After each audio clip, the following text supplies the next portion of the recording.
ദൈവനാമം മഹത്വപ്പെടുമാറാകട്ടെ. സജിത്ത് എന്ന ഒരു യുവാവ് കർത്താവിൻ്റെ തിരുമേശയെ സംബന്ധിച്ച് വളരെ വികലമായ ദൈവവചനത്തിൻ്റെ ദുർവ്യാഖ്യാനം ചെയ്ത് പഠിപ്പിച്ച വളരെ അപകടകരമായ ഒരു ദുരുപദേശത്തെക്കുറിച്ച് വിശദീകരണം വേണമെന്ന് പല സഹോദരന്മാർ പ്രത്യേകം ആവശ്യപ്പെട്ടതുകൊണ്ട് അദ്ദേഹം പറയുന്ന കാര്യങ്ങൾക്ക് അക്കമിട്ട് ചില മറുപടികൾ തിരുവെഴുത്തിൽ നിന്ന് പറയുവാനാണ് ഞാൻ ഈ സമയം ഉപയോഗിക്കുന്നത്. നിങ്ങൾ പ്രാർത്ഥനയോടെ ഇത് ശ്രദ്ധിച്ചാട്ടെ. അദ്ദേഹം പറഞ്ഞു തുടങ്ങുന്നത് തന്നെ അദ്ദേഹത്തിന് ഉൾക്കാഴ്ച ലഭിക്കുവാൻ കാരണമായത് ഒരു ചോദ്യത്തിൽ നിന്നാണെന്നാണ്. ആ ചോദ്യം അദ്ദേഹം പറയുന്നത്, കർത്താവ് ഈ തിരുമേശ സ്ഥാപിച്ചത് എൻ്റെ മരണത്തിന് കാരണമാക്കാനാണോ, എൻ്റെ ബലഹീനതയ്ക്ക് കാരണമാക്കാനാണോ, എന്നെ രോഗിയാക്കാനാണോ എന്നുള്ള പ്രശ്നം എന്നെ അലട്ടാൻ തുടങ്ങി. ആ പ്രശ്നം എന്നെ അലട്ടാൻ തുടങ്ങിയപ്പോൾ ഞാൻ പ്രാർത്ഥിച്ചപ്പോൾ ദൈവം നേരിട്ട് അദ്ദേഹത്തോട് സംസാരിച്ചു, സജിത്തെ, നീ അതിനെക്കുറിച്ച് മനസ്സിലാക്കണം, തുറന്ന ഹൃദയത്തോടെ ഇതിലേക്ക് അടുത്തു വരിക എന്ന് പറഞ്ഞ് ദൈവം വെളിപ്പെടുത്തി കൊടുത്ത ചില കാര്യങ്ങളാണെന്നാണ് അദ്ദേഹം ആദ്യം അവകാശപ്പെടുന്നത്. ഇവിടെ നമ്മൾ ഒന്നാമതൊരു കാര്യം മനസ്സിലാക്കേണ്ടത്, യേശുക്രിസ്തു ലോകത്തിൽ വന്നത് എല്ലാവരെയും എല്ലാ നിലയിലും അനുഗ്രഹിക്കുവാൻ തന്നെയാണ്, സകല മനുഷ്യരുടെയും പാപപരിഹാരത്തിനാണ്. എന്നാൽ അതെല്ലാവരും പ്രാപിക്കുവാൻ കഴിയുന്നില്ല എന്നുള്ളതൊരു സത്യമാണ്. യേശു തന്നെ പറഞ്ഞു, സകല മനുഷ്യരുടെയും ആത്മരക്ഷയ്ക്ക് വേണ്ടിയാണ് യേശുക്രിസ്തു ലോകത്തിൽ വന്നത്. എന്നാൽ യേശുക്രിസ്തു സകല മനുഷ്യരുടെയും ആത്മരക്ഷയ്ക്ക് വേണ്ടി ലോകത്തിൽ വന്നെങ്കിലും എല്ലാവർക്കും ആ ആത്മരക്ഷ പ്രാപിക്കാൻ കഴിയുമോ എന്നുള്ളത് ഇല്ല എന്ന് തന്നെ നമുക്ക് പറയേണ്ടി വരും. പക്ഷേ വേറൊരു കാര്യം കൂടി ഓർക്കണം, യേശുക്രിസ്തുവിൻ്റെ വരവിൻ്റെ ഫലം എന്താണെന്നുള്ളത് വിശുദ്ധ തിരുവെഴുത്ത് പറയുന്നത് നിങ്ങൾ ശ്രദ്ധിക്കണം. യേശുക്രിസ്തുവിൻ്റെ ജനനത്തോടനുബന്ധിച്ച് സിമ്യോൻ എന്ന പ്രവാചകൻ മറിയോട് പറഞ്ഞ വാക്കുകൾ ഒന്ന് വായിച്ചാട്ട്. ലൂക്കോസ് സുവിശേഷം 2:34 വാക്യം ഒന്ന് വായിച്ച് അതിൻ്റെ ഫലം, യേശു വന്നതിൻ്റെ ഫലം അവിടെ പറയുക, പ്രവചനാത്മാവിൽ അദ്ദേഹം പറയുക. പറഞ്ഞാട്ടെ. പിന്നെ ശിമയോൻ അവരെ അനുഗ്രഹിച്ച് അവന്റെ അമ്മയായ മറിയോട് അനേക ഹൃദയങ്ങളിലെ വിചാരം വെളിപ്പെടേണ്ടതിന് ഇവനെ ഇസ്രായേലിൽ പലരുടെയും വീഴ്ചയ്ക്കും എഴുന്നേൽപ്പിനും മറുത്തു പറയുന്ന അടയാളത്തിനുമായി വെച്ചിരിക്കുന്നു. വീഴ്ചയ്ക്കും എഴുന്നേൽപ്പിനും മറുത്തു പറയുന്ന അടയാളത്തിനുമായി വെച്ചിരിക്കുന്നു. ചിലർക്ക് വീഴ്ചയുണ്ടാകും, ചിലർക്ക് എഴുന്നേൽപ്പുണ്ടാകും, ചിലർ മറുത്തു പറഞ്ഞെന്ന് വരും. അതിനാ വെച്ചിരിക്കുന്നത്. ചില വാക്യങ്ങളൊന്ന് വായിച്ചാട്ടെ. യോഹന്നാന്റെ സുവിശേഷം 9:39 ഒന്ന് വായിച്ചാട്ടെ. 9:39. കാണാത്തവർ കാൺമാനും കാണുന്നവർ കുരുടരാകുവാനും ഇങ്ങനെ ന്യായവിധിക്കായി ഞാൻ ഇഹലോകത്തിൽ വന്നു എന്ന് യേശു പറഞ്ഞു. കർത്താവ് പറഞ്ഞത് ശ്രദ്ധിച്ചാട്ടെ. ന്യായവിധി, കാണാത്തവർ കാണാനും കാണുന്നവർ കാണുന്നെന്ന് പറയുന്നവർ കുരുടരാകുവാനും ന്യായവിധിക്കായി കർത്താവ് ലോകത്തിൽ വന്നു. ചില വാക്യം കൊണ്ടൊന്ന് വായിച്ച യോഹന്നാന്റെ സുവിശേഷം 15-ാം അധ്യായം അത് 22-ാമത്തെ വാക്യം, 15:22. ഞാൻ വന്ന് അവരോട് സംസാരിക്കാതിരുന്നെങ്കിൽ അവർക്ക് പാപം ഇല്ലായിരുന്നു, ഇപ്പോഴോ അവരുടെ പാപത്തിന് ഒഴികഴിവില്ല. ഇപ്പോഴും അവരുടെ പാപത്തിന് ഒഴികഴിവില്ല. കർത്താവ് വന്ന് അവരോട് സംസാരിച്ചത് കൊണ്ടാണ് പാപത്തിന് ഒഴികഴിവില്ലാതെ പോകുന്നത്. അപ്പോൾ എല്ലാവരും കർത്താവിൻ്റെ ശുശ്രൂഷയാൽ നീതീകരണം പ്രാപിക്കുന്നെന്നും നിത്യജീവൻ പ്രാപിക്കുന്നെന്നും നമുക്ക് പറയാൻ ഒക്കുകയില്ല. കർത്താവ് വന്ന് യാഗമായി തീർന്ന് മനുഷ്യനു വേണ്ടി തന്നെത്താൻ ഏൽപ്പിച്ചു കൊടുത്ത് രക്ഷാമാർഗം ഒരുക്കിയത് കൊണ്ട് എല്ലാവരും അതുകൊണ്ട് അനുഗ്രഹിക്കപ്പെടണമെന്നില്ല. അതുകൊണ്ട് കർത്താവ് സ്ഥാപിച്ച ശുശ്രൂഷകളെല്ലാം എല്ലാവർക്കും അനുഗ്രഹമാകണമെന്നുമില്ല. കർത്തൃമേശയും അയോഗ്യമായി എടുക്കുന്നവർക്ക് അനുഗ്രഹമാകണമെന്നില്ല. അത് അവർക്കും ശിക്ഷാവിധിക്ക് കാരണമാകും. അതുകൊണ്ട് കർത്താവ് സ്ഥാപിച്ചു എന്നുള്ളത് കൊണ്ട് ഇത് ശിക്ഷാവിധിരമല്ല എന്ന നിഗമനത്തിൽ നിന്നാണ് ആ പ്രിയപ്പെട്ടവൻ തുടങ്ങുന്നത്. അതുതന്നെ വേദപുസ്തകത്തിൻ്റെ അടിസ്ഥാനത്തിൽ തെറ്റാ. മാത്രമല്ല, ന്യായവിധി എന്നത് എന്താണെന്നുള്ളത് കർത്താവ് തന്നെ വെളിപ്പെടുത്തിയിട്ടുണ്ട്. തിരുവെഴുത്തിൽ വെളിപ്പെടുത്തിയിരിക്കും. യോഹന്നാന്റെ സുവിശേഷം 3-ാമത്തെ അധ്യായം 18-19 വാക്യങ്ങൾ വായിച്ചാട്ട്. അവനിൽ വിശ്വസിക്കുന്നവന് ന്യായവിധിയില്ല, വിശ്വസിക്കാത്തവന് ദൈവത്തിന്റെ ഏകജാതനായ പുത്രന്റെ നാമത്തിൽ വിശ്വസിക്കായകയാൽ ന്യായവിധി വന്നു കഴിഞ്ഞു. ന്യായവിധി എന്നതോ വെളിച്ചം ലോകത്തിൽ വന്നിട്ടും മനുഷ്യരുടെ പ്രവൃത്തി ദോഷമുള്ളതാകയാൽ അവർ വെളിച്ചത്തെക്കാൾ ഇരുളിനെ സ്നേഹിച്ചത് തന്നെ. യേശുക്രിസ്തു വന്നതുകൊണ്ട് ന്യായവിധി. അത് തന്നെ കർത്താവ് പറഞ്ഞത് 15:27 നമ്മൾ വായിച്ചില്ലേ? ഞാൻ വന്നവരോട് സംസാരിക്കാതിരുന്നുവെങ്കിൽ അവർക്ക് ന്യായവിധി ഇല്ലായിരുന്നു.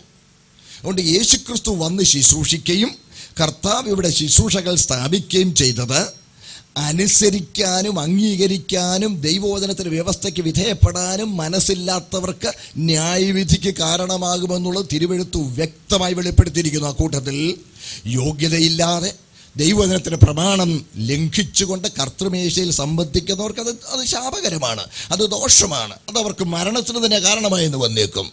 കർത്തൃതിരുമേശ കൊണ്ട് എല്ലാവരും അനുഗ്രഹിക്കപ്പെടുവാനായിട്ട് ദൈവം വെച്ചിരിക്കുന്ന ഒരു ശുശ്രൂഷയാണ് കർത്താവ് സ്ഥാപിച്ചുകൊണ്ട് എല്ലാവർക്കും അനുഗ്രഹമാണ് എന്നുള്ള ആ നിഗമനം തന്നെ വേദപുസ്തകം അംഗീകരിക്കാത്ത കാര്യമാണെന്ന് നമ്മൾ ആദ്യം അംഗീകരിക്കണം. അദ്ദേഹം ആ പ്രശ്നത്തിൽ നിന്നാണ് ഈ ദുരുപദേശത്തിന് തുടക്കമെന്നാണ് അദ്ദേഹം തന്നെ പറഞ്ഞേക്കുന്നത്. അത് വേദപുസ്തകപരമായി അത് ശരിയായ ഒരു വ്യാഖ്യാനമല്ല.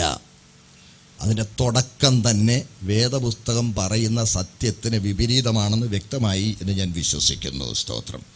കർത്താവിൻ്റെ തിരുമേശ കർത്താവ് സ്ഥാപിച്ചിരിക്കുന്നത് എന്തിനാണ്? അവൻ്റെ മരണത്തെ പ്രസ്താവിക്കുവാൻ, അവൻ്റെ മരണത്തിൽ നമുക്കുള്ള പങ്കും ഓഹരിയും അംഗീകരിച്ചേറ്റു പറയുവാൻ. അതിനാണ് കർത്താവ് തിരുമേശ സ്ഥാപിച്ചിരിക്കുന്നത്. രക്ഷയ്ക്ക് 3 ഘട്ടങ്ങളുണ്ട്: നീതീകരണം, വിശുദ്ധീകരണം, തേജസ്കരണം.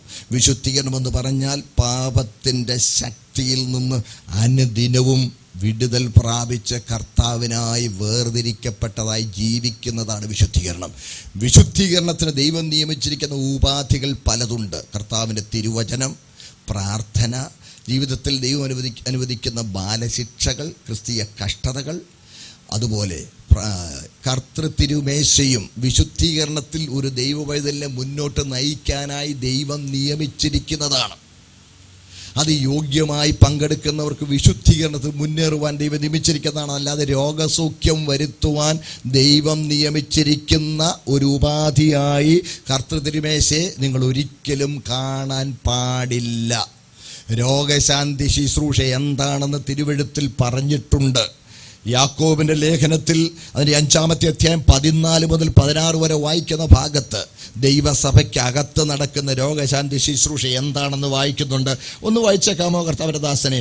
രോഗശാന്തി ശുശ്രൂഷ എന്താണെന്ന്. കർത്തൃമേശ നടത്തി രോഗശാന്തി പ്രാപിക്കുക എന്നാണോ? അല്ല. ഒന്ന് വായിച്ചാട്ടെ. നിങ്ങളിൽ ദീനമായി കിടക്കുന്നവൻ സഭയിലെ മൂപ്പന്മാരെ വരുത്തട്ടെ. ഒന്ന് നിർത്തിക്കേ. നിങ്ങൾ ദീനമായി കിടക്കുന്നവൻ കർത്തൃമേശ നടത്തട്ടെന്നാണോ? വായിച്ചാട്ടെ. അല്ല, വായിച്ചാട്ടെ. നിങ്ങൾ ദീനമായി കിടക്കുന്നവൻ സഭയിലെ മൂപ്പന്മാരെ വരുത്തട്ടെ. അവൻ കർത്താവിന്റെ നാമത്തിൽ അവനെ എണ്ണ പൂശി അവന് വേണ്ടി പ്രാർത്ഥിക്കട്ടെ. എന്നാൽ വിശ്വാസത്തോടുകൂടിയ പ്രാർത്ഥന ദീനക്കാരനെ രക്ഷിക്കും. യോഗ്യതയോടുകൂടിയുള്ള കർത്തൃമേശ ദീനക്കാരനെ രക്ഷിക്കുമെന്നല്ല, വിശ്വാസത്തോടുകൂടിയ പ്രാർത്ഥന ദീനക്കാരനെ രക്ഷിക്കും. വായിച്ചാട്ടെ. കർത്താവ് അവനെ എഴുന്നേൽപ്പിക്കും. വായിച്ചാട്ടെ. അവൻ പാപം ചെയ്തിട്ടുണ്ടെങ്കിൽ അവനോട് ക്ഷമിക്കും. വായിച്ചാട്ടെ. എന്നാൽ നിങ്ങൾക്ക് രോഗശാന്തി വരേണ്ടതിന് തമ്മിൽ പാപങ്ങളെ ഏറ്റുപറഞ്ഞ് ഒരുവന് വേണ്ടി ഒരുവൻ പ്രാർത്ഥിപ്പീൻ. നീതിമാന്റെ ശ്രദ്ധയോടുകൂടിയ പ്രാർത്ഥന വളരെ ഫലിക്കുന്നു. ഏലിയാവ് നമുക്ക് നീതിമാന്റെ ശ്രദ്ധയോടുകൂടിയ പ്രാർത്ഥന വളരെ ഫലിക്കുന്നു. നിങ്ങൾക്ക് രോഗശാന്തി വരേണ്ടതിന് കർത്തൃമേശ നടത്തുവീർ എന്ന നിലയിലാണ് ഈ ദുരുപദേശം പ്രസംഗിച്ചയാൾ അതിനെക്കുറിച്ച് അവതരിപ്പിച്ചിരിക്കുന്നത്. അത് ശരിയല്ല. മാത്രമല്ല, കർത്തൃമേശ നടത്തുന്നതിന് ആ സമയത്ത് നമ്മൾ ഓർക്കേണ്ടതും അതിനുവേണ്ടി ഒരുങ്ങേണ്ടതുമായ കാര്യത്തെക്കുറിച്ച് 3 കാര്യങ്ങളാണ് അദ്ദേഹം അവിടെ സൂചിപ്പിച്ചിരിക്കുന്നത്. 1, ശരീരത്തെ വിവേചിക്കുക എന്ന് പറയുന്നത് കർത്താവിൻ്റെ ശരീരമാണെന്നുള്ള തിരിച്ചറിവോടുകൂടി അങ്ങ് ഭക്ഷിക്കാൻ ആർക്കും അവകാശമുണ്ട് എന്ന നിലയിലാണ് അദ്ദേഹം അതിനെ അവതരിപ്പിച്ചത്. എത്ര വ്യക്തമായിട്ടാണ് തിരുവെഴുത്ത് പഠിപ്പിക്കുന്നത് നിങ്ങൾ ശ്രദ്ധിച്ചു നോക്കണം. ദുർവ്യാഖ്യാനം ചെയ്യരുത്. കർത്താവിൻ്റെ തിരുവചനത്തെ സന്ദർഭത്തിൽ നിന്ന് പറിക്കരുത്. കർത്താവിൻ്റെ തിരുവചനത്തിൻ്റെ ഉപദേശങ്ങളെ വ്യക്തമായി വായിക്കണം. ഒന്ന് വായിച്ചാട്ട് പൗലോസ് ശ്ലീഹ അതിനെക്കുറിച്ച് പറഞ്ഞിരിക്കുന്ന ഭാഗം 1 കൊരിന്തി 11-ാമത്തെ അധ്യായം അതിൻ്റെ 23 മുതൽ വേദഭാഗം ഒന്ന് ദയവായി വായിച്ചാട്ട്. ഞാൻ കർത്താവിങ്കൽ നിന്ന് പ്രാപിക്കുകയും നിങ്ങൾക്ക് ഏൽപ്പിക്കുകയും ചെയ്തത് എന്തെന്നാൽ, കർത്താവായ യേശുവിനെ കാണിച്ചു കൊടുത്ത രാത്രിയിൽ അവൻ അപ്പം എടുത്ത് സ്തോത്രം ചൊല്ലി നുറുക്കി, ഇത് നിങ്ങൾക്ക് വേണ്ടിയുള്ള എന്റെ ശരീരം, എന്റെ ഓർമ്മയ്ക്കായി ഇത് ചെയ്യുവീനെന്ന് പറഞ്ഞു. അവണ്ണം തന്നെ അത്താഴം കഴിഞ്ഞ ശേഷം അവൻ പാനപാത്രവും എടുത്തു. ഈ പാനപാത്രം എന്റെ രക്തത്തിൽ പുതിയ നിയമമാകുന്നു. ഇത് കഴിക്കുമ്പോഴൊക്കെയും എന്റെ ഓർമ്മയ്ക്കായി ചെയ്യുവീൻ എന്ന് പറഞ്ഞു. വായിച്ചാട്ടെ. അങ്ങനെ നിങ്ങൾ ഈ അപ്പം തിന്നുകയും പാനപാത്രം കുടിക്കുകയും ചെയ്യുമ്പോഴൊക്കെയും കർത്താവ് വരുവോളം അവന്റെ മരണത്തെ പ്രസ്താവിക്കുന്നു. അതുകൊണ്ട് അയോഗ്യമായി അപ്പം തിന്നുകയോ കർത്താവിന്റെ പാനപാത്രം കുടിക്കുകയോ ചെയ്യുന്നവനെല്ലാം കർത്താവിന്റെ ശരീരവും രക്തവും സംബന്ധിച്ച് കുറ്റക്കാരനാകും. മനുഷ്യൻ തന്നെത്താൻ ശോധന ചെയ്തിട്ട് വേണം ഈ അപ്പം തിന്നുകയും പാനപാത്രത്തിൽ നിന്ന് കുടിക്കുകയും ചെയ്യുവാൻ. തിന്നുകയും കുടിക്കുകയും ചെയ്യുന്നവൻ ശരീരത്തെ വിവേചിക്കാഞ്ഞാൽ തനിക്ക് ശിക്ഷാവിധി തിന്നുകയും കുടിക്കുകയും ചെയ്യുന്നു. ഇത് ഹേതുവായി നിങ്ങളിൽ പലരും ബലഹീനരും രോഗികളുമാകുന്നു. അനേകരും നിദ്ര കൊള്ളുന്നു.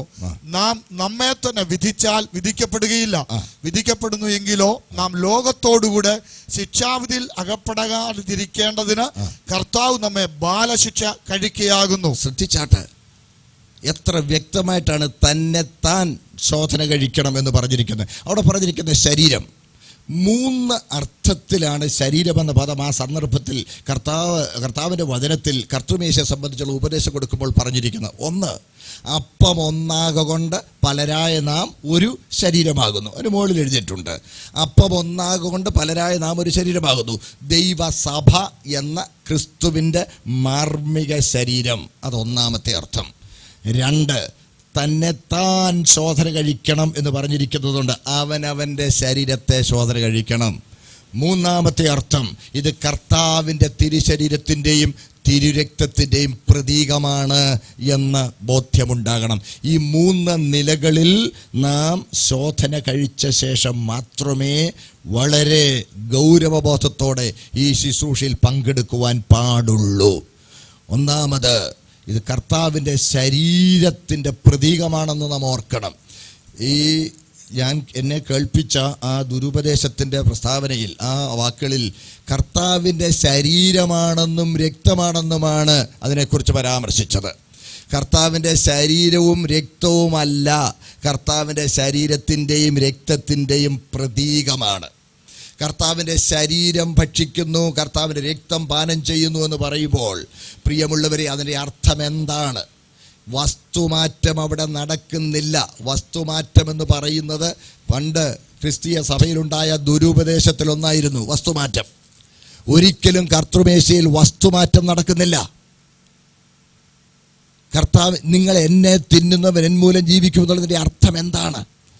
കർത്താവിൻ്റെ ശരീരം തകർക്കപ്പെടുവാനും കർത്താവിൻ്റെ രക്തം ചിന്തുവാനും ഞാൻ എൻ്റെ പാപം കൊണ്ട് കാരണമായി എന്നാണ് അതിൻ്റെ അർത്ഥം. നിങ്ങൾ മനുഷ്യപുത്രൻ്റെ മാംസം തിന്നണമെന്നും മനുഷ്യപുത്രൻ്റെ രക്തം കുടിക്കണമെന്നും കർത്താവ് പറഞ്ഞിരിക്കുന്നത്. എൻ്റെ യേശുവിൻ്റെ തിരുശരീരം തകർക്കപ്പെടുന്നതിനും അവൻ്റെ തിരുരക്തം ചിന്തപ്പെടുന്നതിനും ഞാൻ എൻ്റെ പാപം നിമിത്തം കാരണക്കാരനായി. അതാണ് അവൻ്റെ മാംസം ഭക്ഷിക്കണമെന്നും അവൻ്റെ രക്തം പാനം ചെയ്യണമെന്നുമുള്ളതിൻ്റെ അർത്ഥം. ഓരോ പ്രാവശ്യവും കർത്തൃമേശയിൽ സംബന്ധിക്കുമ്പോൾ നമ്മൾ ഓർക്കണം, കർത്താവേ, എൻ്റെ പാപത്തിൻ്റെ ഫലമായിട്ടാണ്, എനിക്ക് പകരമായിട്ടാണ് അങ്ങന്ന് യാഗമായത്. അങ്ങന്ന് ശരീരം തകർക്കുവാൻ ഏൽപ്പിച്ചതിനാൽ എനിക്ക് വിടുതലുണ്ടായി. എൻ്റെ പാപത്തിൻ്റെ പരിഹാരത്തിനാണ് അങ്ങന്ന് അങ്ങയുടെ രക്തം ചിന്തിയത്. അങ്ങന്ന് രക്തം ചിന്തിയതിനാൽ എനിക്ക് പാപത്തിൽ നിന്ന് മോചനമുണ്ടായി. നന്ദിയോടും വിനയത്തോടും ദൈവസന്നിധിയിലുള്ള സമർപ്പണത്തോടും സ്തോത്രം, നാം ഓരോരുത്തരും പങ്കെടുക്കേണ്ട അനുഗ്രഹീതമായ ശുശ്രൂഷയാണിത്. കർത്താവിൻ്റെ ശരീരമെന്നോർക്കുന്നെങ്കിൽ അത് യോഗ്യതയില്ലാതെ ഒരിക്കലും അതിൽ പങ്കാളിയാവുകയില്ല. അയോഗ്യതയോടെ പാപം ചെയ്തുകൊണ്ട് ആരെങ്കിലും ജീവിതത്തിൽ പ്രാഗൽഭ്യമില്ലാതെ ആരെങ്കിലും കർത്താവിൻ്റെ തിരുമേശയോട് അടുത്താൽ അത് കുറ്റകരമായിരിക്കും.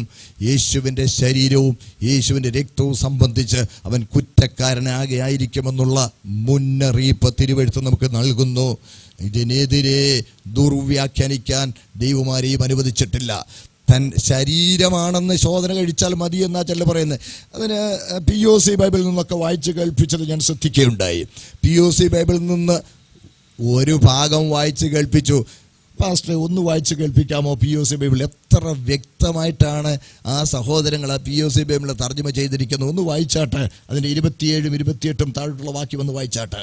അതുകൊണ്ട് ആരെങ്കിലും അയോഗ്യമായ വിധത്തിൽ കർത്താവിന്റെ അപ്പം ഭക്ഷിക്കുകയോ പാനപാത്രം കുടിക്കുകയോ ചെയ്താൽ അയാൾ കർത്താവിന്റെ ശരീരത്തിനും രക്തത്തിനും എതിരെയുള്ള അതിക്രമത്താൽ അപരാധിയാകും. വായിച്ചാട്ടെ. ഈ അപ്പം ഭക്ഷിക്കുകയും പാനപാത്രം കുടിക്കുകയും ചെയ്യുന്നതിന് മുമ്പ് ഓരോ മനുഷ്യനും ആത്മപരിശോധന നടത്തണം. ആത്മപരിശോധന നടത്തണം. അവനവനെ ശോധന ചെയ്യണം. POC ബൈബിളിൽ നിന്ന് ആ ഭാഗം എന്താ വായിക്കാഞ്ഞത്? ദുർവ്യാഖ്യാനിക്കരുത്, വേദപുസ്തകത്തെ കൊട്ടിക്കളയരുത്. വായിച്ചാട്ടാ.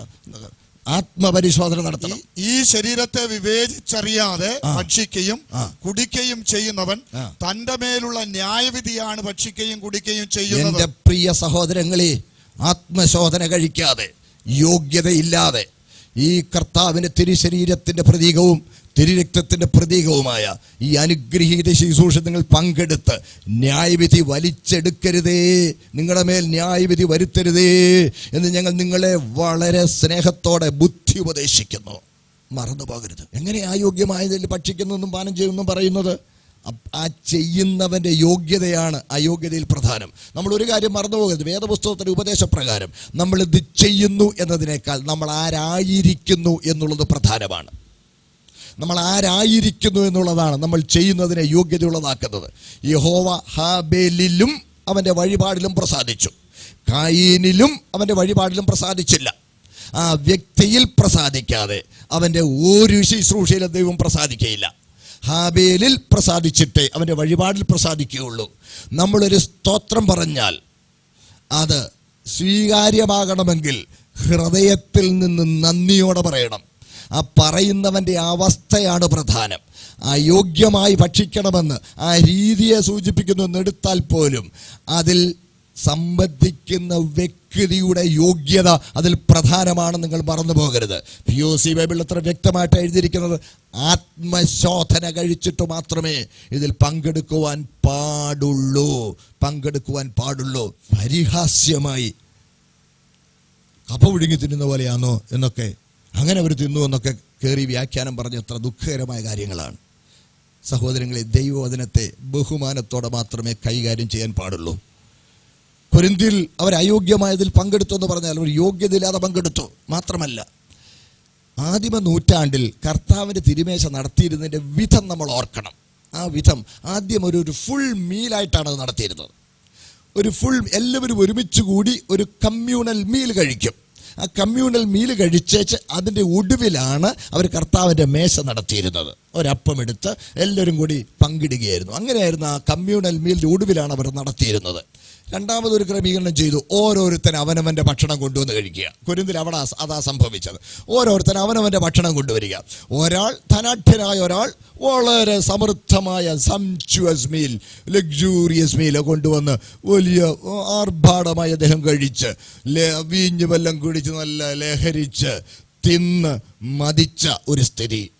മറ്റൊരുവൻ ദരിദ്രനായ ഒരു സഹോദരൻ, അവനാകെ ചെറിയ ഒരു കാര്യം, ചിലപ്പോൾ ഭക്ഷണം തന്നെ കാര്യമായി ഉണ്ടായിരിക്കുകയില്ല, അവനൊരു ചെറിയ നിലയിൽ കൊണ്ടുവന്ന് അവന് ഭക്ഷണം കഴിച്ചു. ഇല്ലാത്തവരെ ലജ്ജിപ്പിക്കുവാൻ നിങ്ങൾ മുതിരുന്നുവോ എന്നാണ് കർത്താവിൻ്റെ തിരുവെഴുത്തിൽ പൗലോസ് ചോദിക്കുന്നത്.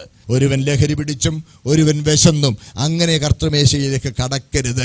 അവനവൻ്റെ ഭക്ഷണം അവനവൻ്റെ വീട്ടിൽ വെച്ച് കഴിക്കട്ടെ എന്ന് പൗലോസ് പറയുക. ഭക്ഷണം കഴിക്കാനല്ല, ഇവിടെ വന്ന് കർത്താവിൻ്റെ മേശ, ആ ഒടുവിലെ അപ്പം പങ്കിടുകയും പാനപാത്രം പങ്കിടുകയും ചെയ്യുന്നത് മാത്രം. ഇന്ന് നമ്മൾ ചെയ്യുന്നത് പോലെ അത് ചെയ്താൽ മതി എന്നാണ്. ശേഷം കാര്യങ്ങളെ ഞാൻ വന്നിട്ട് ക്രമപ്പെടുത്താം എന്നാണ് പൗലോസ്ലീഹ പറയുന്നത്.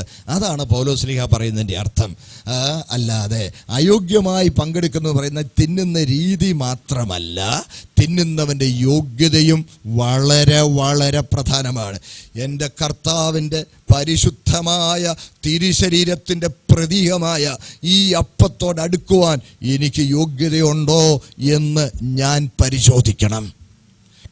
ഈ പരിശുദ്ധ രക്തം എൻ്റെ പാപത്തിൻ്റെ പരിഹാരത്തിനായി ചിന്തപ്പെട്ട വിലയേറിയ രക്തം, അതിനോട് അടുക്കുവാൻ എനിക്ക് യോഗ്യതയുണ്ടോ എന്ന് ഞാൻ പരിശോധിക്കണം. യോഗ്യതയുണ്ടോ എന്ന് ചോദിച്ചാൽ ആർക്കാ ഇത്ര യോഗ്യത എന്ന് പരിഹാസ്യമായി ചോദിക്കുന്നത് കേട്ടു. സഹോദരങ്ങളെ, നമുക്കാർക്കും നമ്മളിൽ തന്നെ ഒരു യോഗ്യതയുമില്ല. അതെ, യേശു ക്രിസ്തുവിലാണ് അവൻ നമ്മളെ യോഗ്യന്മാരാക്കിയിരിക്കുന്നത്. പ്രിയനായവനിൽ ദൈവം നമ്മെ സ്വീകരിച്ചിരിക്കുകയാണ്. അത് സത്യമായ കാര്യമാണ്. നമ്മളിൽ തന്നെ ഒരുത്തൻ ക്രിസ്തുവിലാകുമ്പോൾ ക്രിസ്തുവിലാണ് നമ്മൾ യോഗ്യന്മാരാകുന്നത്. ഈ ക്രിസ്തുവിലാകുക എന്ന് പറഞ്ഞാൽ തോന്നിയ പോലെ നടക്കുകയല്ല. എന്താ ക്രിസ്തുവിലാകുന്നത്?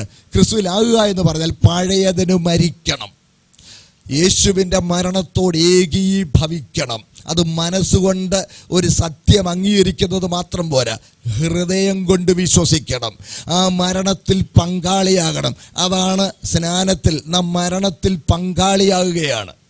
പഴയതിന് മരിക്കണം. ഒരുത്തൻ ക്രിസ്തുവിലാവൻ പുതിയ സൃഷ്ടിയായി, പഴയത് കഴിഞ്ഞുപോയി.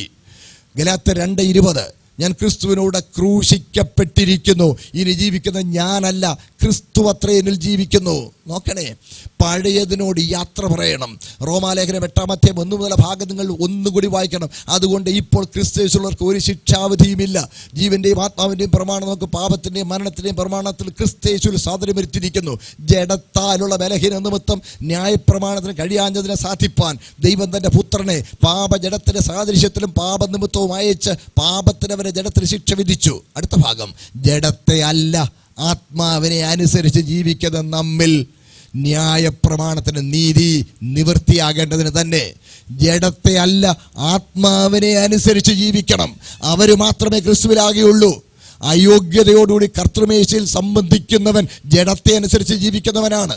പഴയ ജഡത്തിന്റെ പാപപ്രേരണകളിൽ പിന്നെയും തുടരുന്നവന് കർത്താവിൻ്റെ പാവനമായ തിരുശരീരത്തിന്റെ പ്രതീകമായ ഈ മേശയോടടുക്കുവാൻ യാതൊരു അവകാശവുമില്ല. ഇത് കർത്താവിൻ്റെ തിരുശരീരമാണെന്ന് തിരിച്ചറിയുന്ന ഒരുവൻ അയോഗ്യതയോടെ അതിൽ പങ്കെടുക്കുകയില്ല. അവൻ്റെ എല്ലാ നിലയിലും അവൻ യോഗ്യതയോടുകൂടെ, ആ ഉള്ളിടത്തോളം യോഗ്യതയോടുകൂടെ മാത്രമേ അതിൽ പങ്കെടുക്കുകയുള്ളൂ. മാത്രമല്ല, കൂടി വരുമ്പോഴൊക്കെയും എന്ന് തിരുവെഴുത്ത് പഠിപ്പിക്കുന്നില്ല. നിങ്ങൾ കൂടി വരുമ്പോഴൊക്കെയും ഈ കർത്തൃമേശ ആചരിക്കണമെന്ന് തിരുവെഴുത്ത് പഠിപ്പിക്കുന്നില്ല. അവർ ആഴ്ചവട്ടത്തിന് 1-ാം നാളിൽ അപ്പം നുറുക്കാൻ കൂടി വന്നപ്പോൾ എന്നുണ്ട്.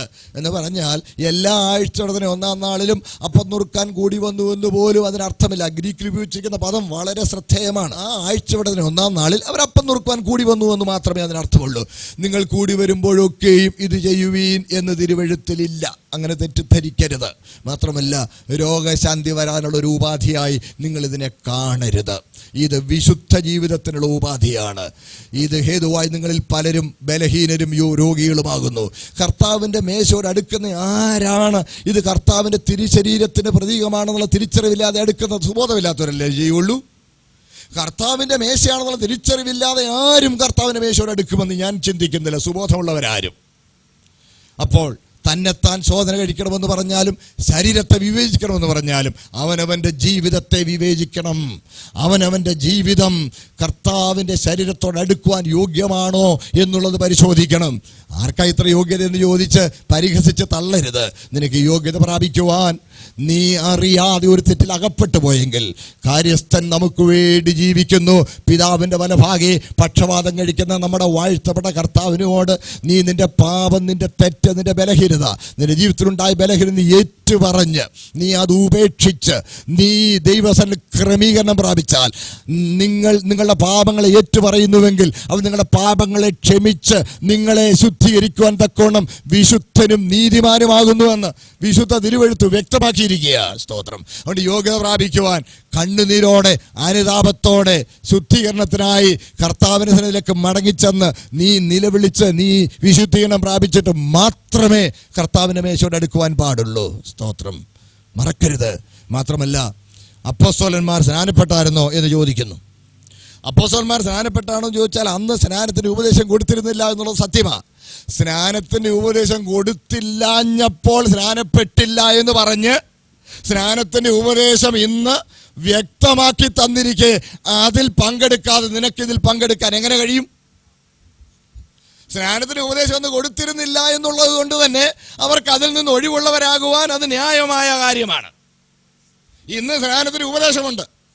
മാത്രമല്ല, കർത്താവിൻ്റെ സഭയ്ക്ക് കർത്താവ് നൽകിയിരിക്കുന്ന 2 കാർമ്മിക ശുശ്രൂഷകളുണ്ട്. കൂദാശ എന്ന് പറയും. മാർമിക അർത്ഥമുള്ള കാർമ്മിക ശുശ്രൂഷയാണ് കൂദാശ. ഈ 2 കാർമ്മിക ശുശ്രൂഷകൾ, 1 കർത്താവിൻ്റെ തിരുമേശയും 2 ജലസ്നാനവുമാണ്. ജലസ്നാനം കർത്താവിൻ്റെ മരണത്തോട് ഏകീഭവിച്ച് അവനോട് മരിച്ച് അവനോട് അടക്കപ്പെട്ട് അവനോട് ഉയർത്തു നിൽക്കുന്നു എന്നുള്ളതും, അത് ഒരിക്കലായി വിശ്വാസാനന്തരം ചെയ്യേണ്ടതും, കർത്താവിൻ്റെ തിരുമേശ എന്നുള്ളത് ആ മരണത്തിൽ നമുക്കുള്ള പങ്ക് അംഗീകരിച്ച് ഏറ്റുപറയുന്നതുമാണ്. സ്തോത്രം.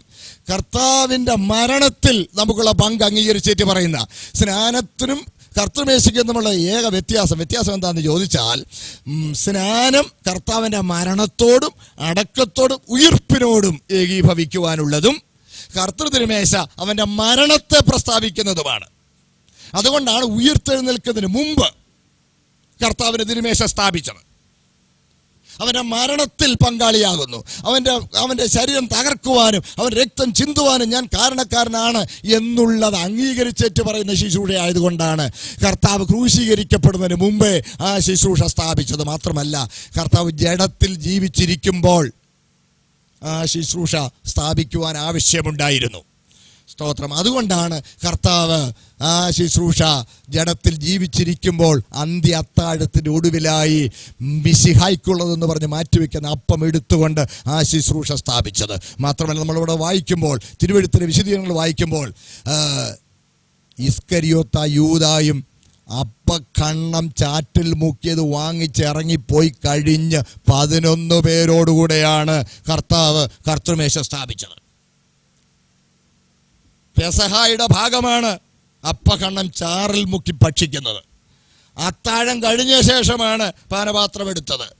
കർത്താവ് പെസഹ അത്താഴം കഴിഞ്ഞ ശേഷമാണ് കർത്തൃതിരുമേശ സ്ഥാപിച്ചത്. പെസഹ അത്താഴത്തിൻ്റെ ഭാഗമാണ് അപ്പക്കണ്ണം ചാറിൽ മുക്കി കൊടുക്കുന്നത്. യൂദാ ഇസ്കരിയോത്താവിന് അപ്പക്കണ്ണം ചാറിൽ മുക്കി കൊടുത്തു. ചാറിൽ മുക്കി കണ്ണം വാങ്ങി ഉടനെ സാത്താനവിൽ കടന്നു. നീ ചെയ്യാനുള്ളത് വേഗത്തിൽ ചെയ്യുക എന്ന് പറയുകയും അവൻ എഴുന്നേറ്റ് പോവുകയും ചെയ്തു. അതിനുശേഷമാണ് കർത്താവിന് തിരുമേശ സ്ഥാപിച്ചത്. അയോഗ്യതയുള്ളവർ ഇതിൽ പങ്കെടുക്കാൻ പാടില്ല എന്നുള്ള വ്യക്തമായ മുന്നറിയിപ്പാണത്. സ്തോത്രം. ആവശ്യമെന്ന് കണ്ടാൽ ഒരു ശുശ്രൂഷകന് തീർച്ചയായും അയോഗ്യനായാണ് ആൾ കർത്തൃമേശയ്ക്ക് വന്നിരിക്കുന്നതെന്ന് കണ്ടാൽ, അദ്ദേഹത്തെ സ്നേഹിക്കുന്ന ഒരു ശുശ്രൂഷകനാണെങ്കിൽ അവനെ അതിൽ നിന്നും മാറ്റിയിരുത്താനും ശുശ്രൂഷകന് അധികാരമുണ്ടെന്നുള്ളതിന് തെളിവാണത്.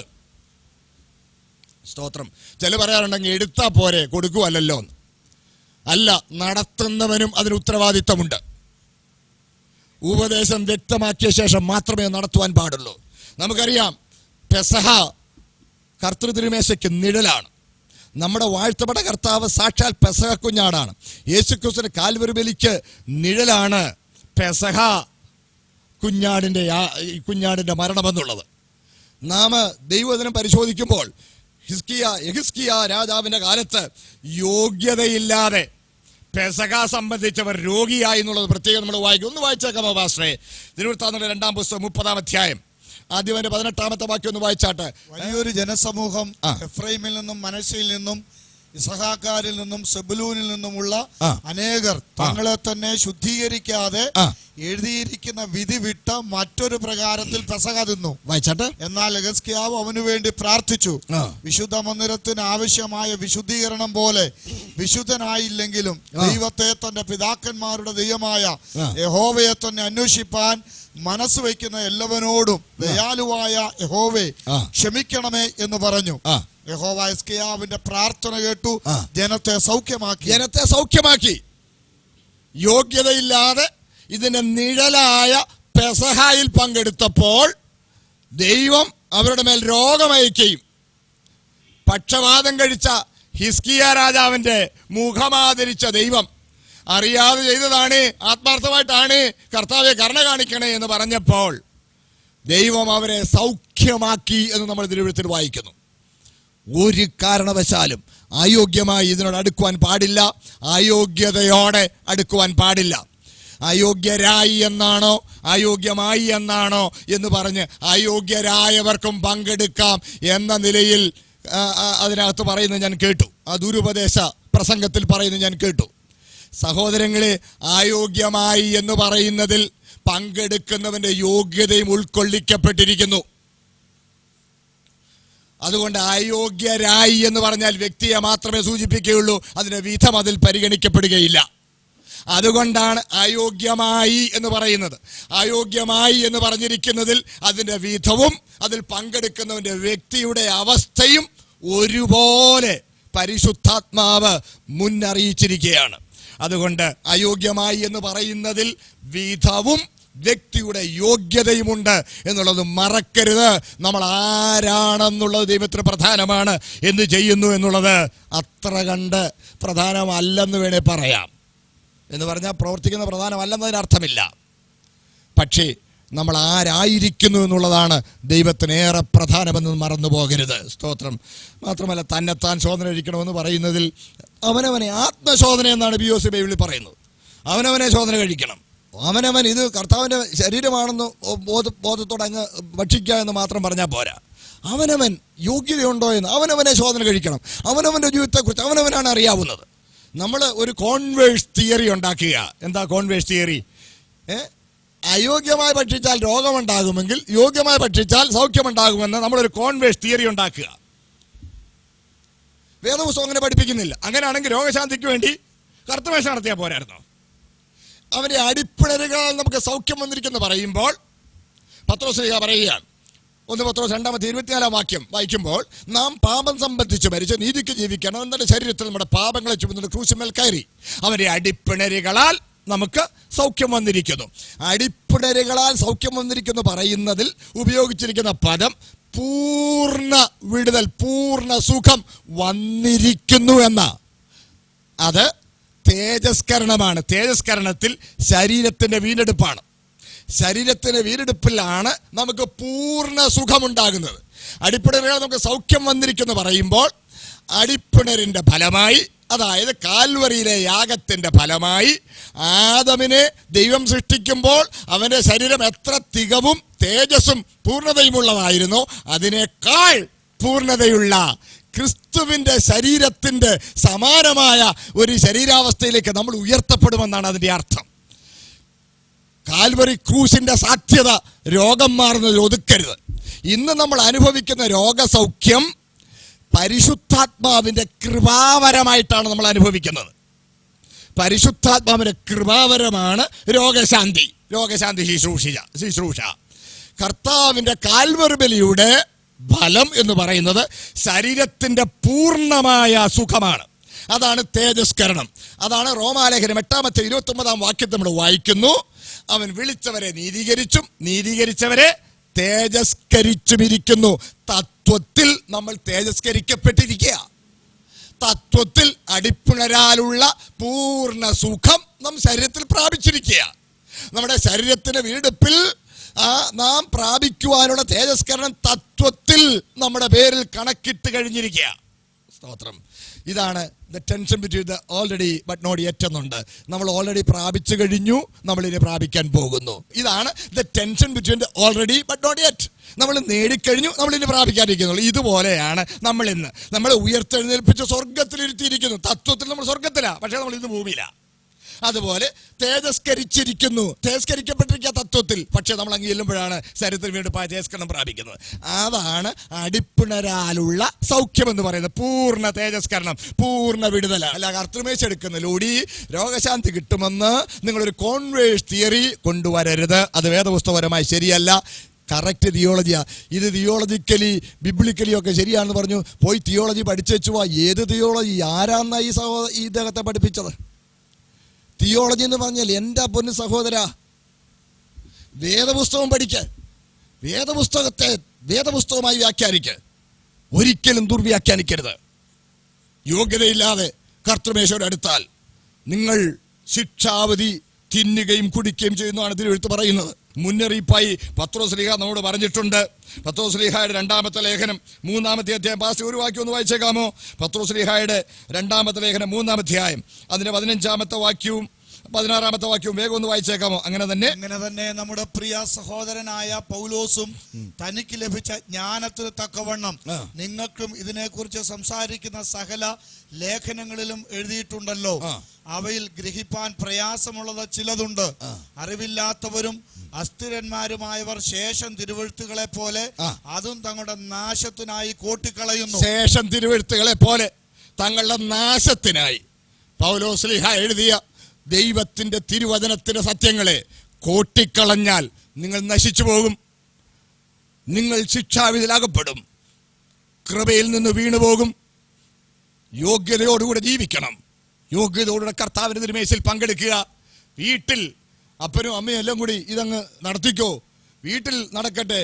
ഇത് നടക്കുന്ന വീട്ടിൽ രോഗം കയറുകയാലാമൊക്കെ നിങ്ങൾ പറയുമ്പോൾ തികഞ്ഞ ദുരുപദേശം. ദൈവജനത്തോട് ഇത്രയും ദ്രോഹം ചെയ്യുവാനും മാത്രം നിങ്ങളോട് ആരെങ്കിലും വല്ല ദ്രോഹവും ചെയ്തോ?